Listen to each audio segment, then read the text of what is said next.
Le régime des banquiers, c'est terminé. Voilà la loi dont nous aurions besoin aujourd'hui.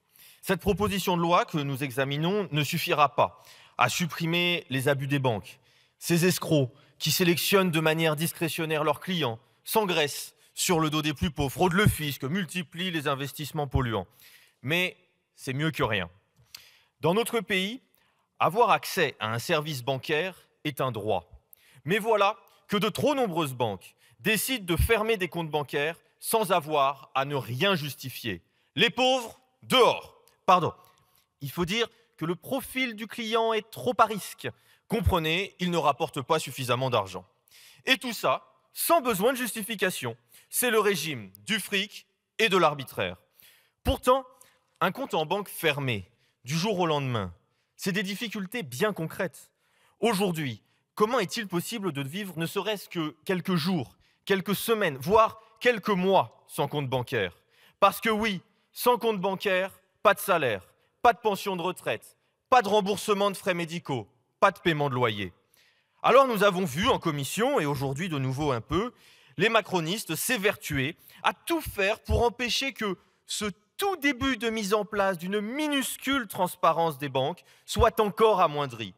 Là où la proposition contraint, et vous parlez d'une contrainte, les banques à justifier des fermetures de comptes à leurs clients, vous trouvez que c'est déjà trop.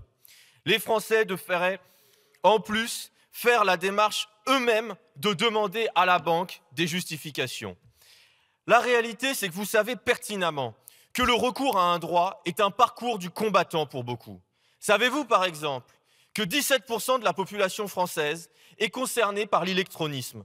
Et oui, vous rêvez de la Startup Nation, mais vous vous moquez que votre monde, aussi dématérialisé que déshumanisé, sacrifie toute une partie de la population. Si en plus, ça peut permettre aux banques de n'avoir de compte à rendre à personne, tant mieux. L'exclusion numérique touche 15 millions de Français, dont 5 millions cumulent fragilité sociale et numérique. Mais le manque de transparence était le seul abus des banques. Trop, c'est jamais assez pour un banquier. Alors je profite d'être à cette tribune pour dénoncer ce qui est un véritable scandale. Combien de Français, en ouvrant leur compte en banque, constatent qu'on leur a volé de l'argent, qu'on leur a, il faut dire, prélevé des commissions d'intervention, des frais de découvert ou des frais de prélèvement?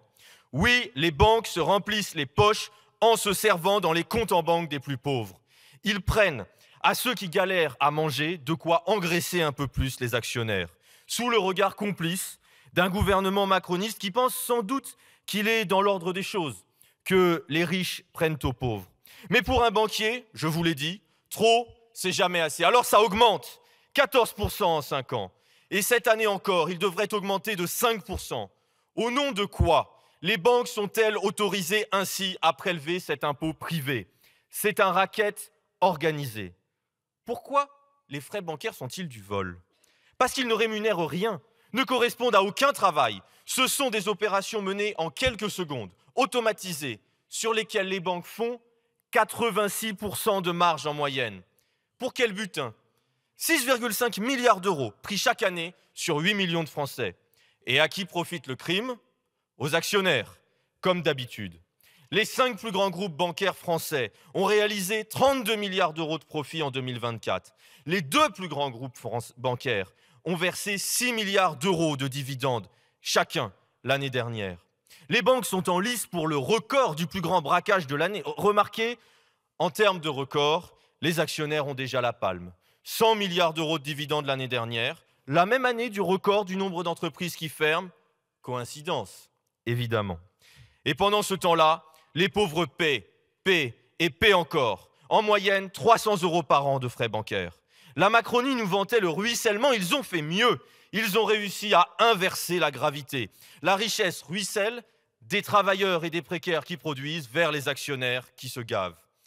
Alors cette loi, qui permet que les banques rendent un minimum compte à leurs clients, nous la voterons. Mais ce n'est qu'un début. Il faut désormais contrôler drastiquement les banquiers. La présidente Mathilde Panot a déposé une proposition de loi pour plafonner les frais bancaires. Elle doit pouvoir être adoptée. Il est temps de siffler la fin de la récré. Merci, monsieur le député. Pour le